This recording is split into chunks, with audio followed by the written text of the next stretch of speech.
जितने आस्था चैनल पर कथा सुन रहे हो, जितने फेसबुक और यूट्यूब पर सुन रहे हो, बहुत सावधानी से सुनना।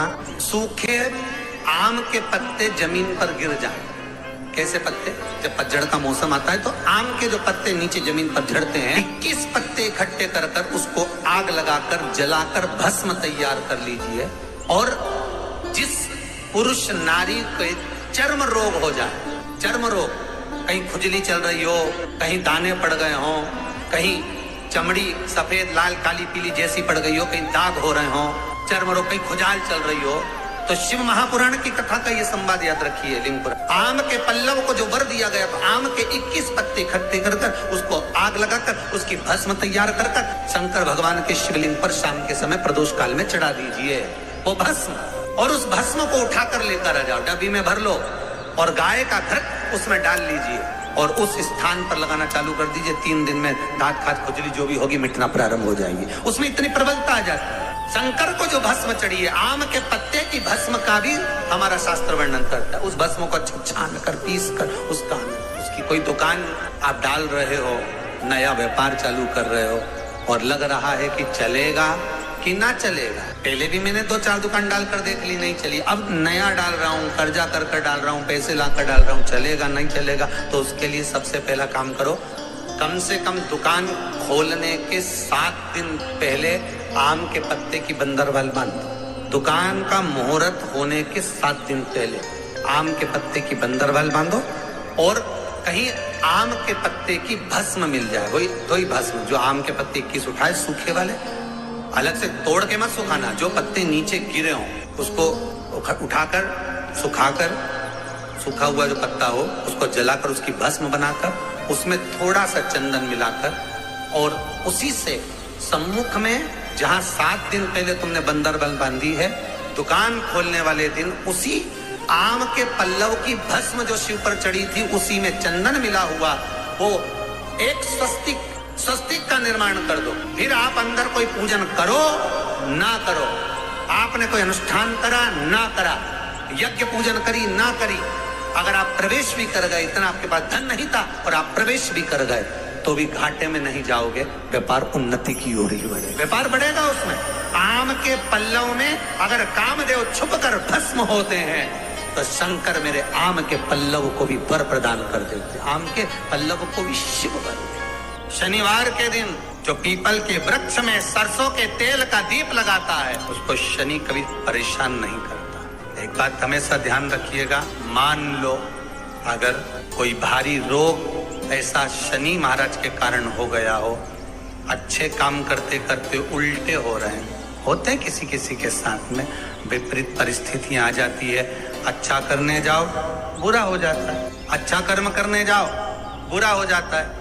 तो पीपल के वृक्ष की जो छाल होती है, छाल देखिए, पीपल के वृक्ष में जो छाल लगी होती है, उस छाल को घिसकर चंदन बनाकर भगवान शंकर का स्नान कराकर, अभिषेक कराकर, पूजन कराने के बाद में पिपलेश्वर महादेव का नाम लेकर, कौन से महादेव? पिपलेश्वर महादेव का नाम लेकर वो जो घिसी हुई छाल होती है उस छाल का तिलक भगवान शंकर को लगा लो और उसी का थोड़ा सा भाग अपने कंठ पर, मस्तक पर लगाना प्रारंभ कर दो।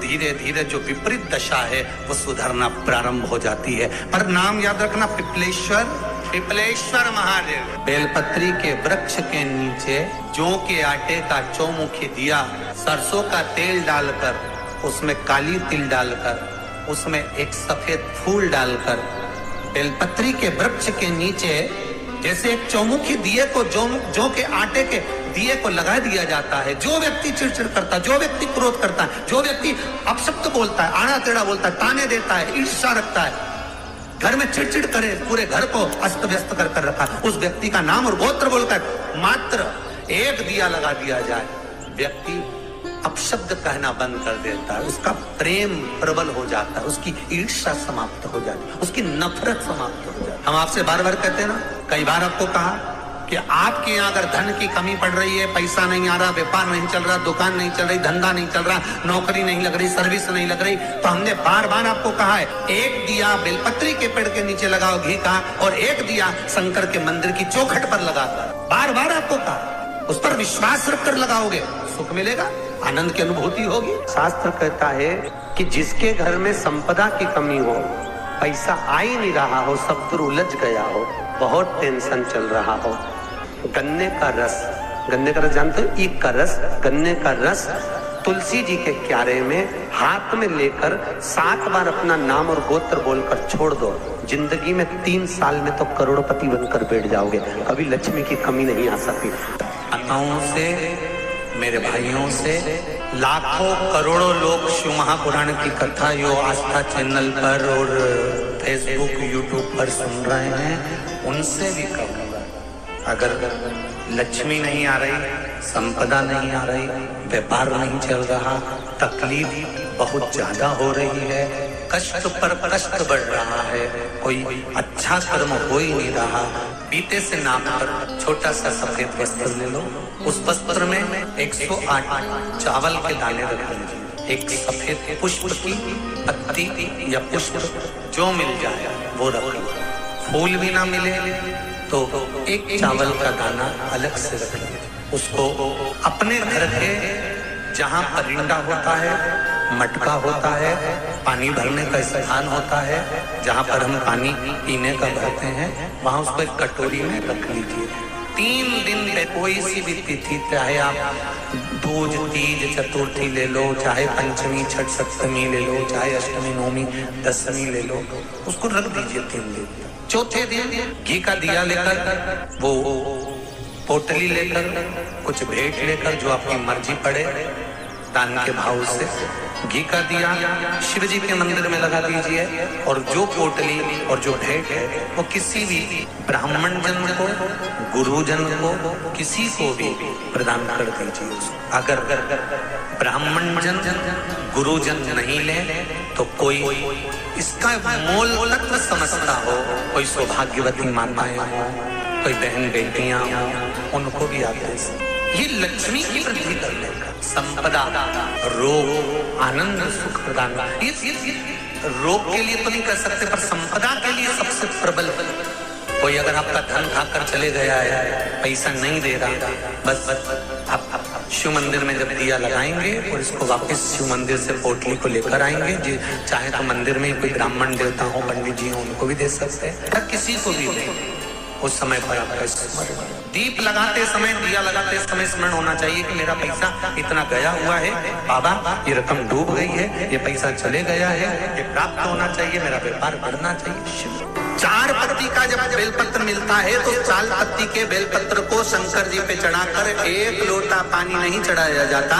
4 पत्ती का अगर बेलपत्र शिव को चढ़ाया जाता है तो 4 लोटा जल शिव को समर्पित करा जाता है। फिर उस बेलपत्र को उतार कर अशोक सुंदरी वाली जगह पर रखा जाता है। फिर वहां पर 1 आचमनी जल समर्पित करा जाता है। फिर वो 4 पत्ती के बेलपत्र को उठाकर नंदीश्वर के चरण के पास रखा जाता है। वहां 1 मूंग का दाना समर्पित करा जाता है। फिर उस बेलपत्री को लाकर घर में बरकत के रूप में रखा जाता है। तब वो लक्ष्मी बढ़ाना प्रारंभ करता है। कोई ऐसा ही क्रम नहीं हो जाता कि मिल गया हो तो रख दिया, उसका क्रम अलग अलग है। 5 पत्ती का बेलपत्र, ऊपर जो जलाधारी टंगी होती है उस जलाधारी का स्पर्श कराया जाता है, शिवलिंग पर चढ़ाया जाता है। मात्र 1 लोटा जल 5 पत्ती के बेलपत्र पर चढ़ता है और 5 पत्ती का बेलपत्र दरवाजे पर खड़े होकर भगवान शंकर के गण भृंगी का स्मरण कर कर, श्रृंगी का स्मरण कर कर उसको लाकर बरकत में रखा जाता है। 5 पत्ती। 6 पत्ती का बेलपत्र मिलता है तो उसको नंदी पर पहले समर्पित कर कर फिर शिव के द्वार पर शंकर भगवान पर समर्पित किया जाता है। फिर 1 लोटा जल समर्पित कर कर 1 चावल का दाना चढ़ाकर उस बेलपत्री को लाया जाता है, बरकत स्थान पर रखा जाता है। 7 पत्ती का बेलपत्र मिलता है, उसका नियम अलग। 7 पत्ती के बेलपत्र को बेलपत्र के वृक्ष के नीचे ही शिवलिंग का निर्माण कर कर पूजन किया जाता है और वहां पूजन कर कर 7 पत्ती के बेलपत्र को शिव को चढ़ाकर फिर अपने घर में रखा जाता है।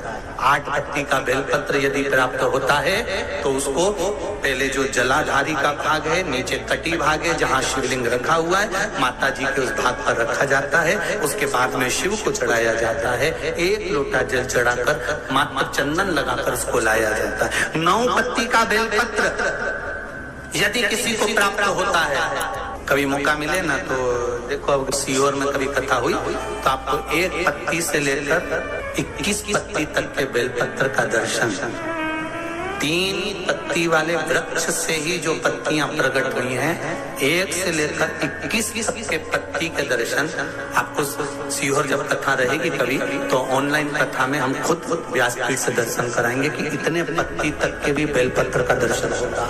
श्री शिवाय नमस्तुभ्यम, सब बोलिए एक बार जमकर, श्री शिवाय नमस्तुभ्यम। प्रैक्टिकल जरूर करना, कहीं सीहोर वाला महाराज झूठ तो नहीं बोल रहा। शास्त्रों की बातें हमारे जीवन में हमें सुख प्रदान करे, इसलिए इस भाव का आनंद करते हुए आज की कथा को विराम देते हैं।